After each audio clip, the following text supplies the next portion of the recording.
की आज बौद्ध समाज बरोबर जर दुसरी कुठली ताकद समाज असेल आपल्या लोकांमध्ये ते आहे मातक समाज. आणि 1 तारखेला 1 ऑगस्टला अण्णाभाऊ साठेंची जयंती आहे. आणि जर निळा आणि पिवळा एक झालं येणाऱ्या महानगरपालिकेमध्ये आपण सत्ता आणू शकतो. 10 आणि 15 आपण बरेच या ठिकाणी आपण निर्माण करू शकतो. म्हणून आज मला तुम्ही सर्वांना विचारायचं आहे की मला तर साहेबांनी जबाबदारी दिली की वाटेगावला जयंती करायचं. आणि वाटेगावमध्ये काय करायचं, ज्या गावामध्ये ज्या जिल्ह्यामध्ये ज्या तालुक्यामध्ये महापुरुष जन्माला येतात त्या ठिकाणी गेले 23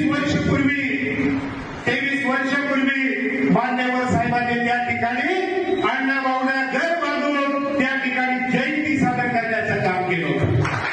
म्हणून मी आपल्या सर्वांना विचारतो, जर साहेबांनी हे कार्यक्रम आपल्याला दिलेला सांगा, हा कार्यक्रम किती लोकांच्या मनामध्ये यशस्वी करण्याचा मला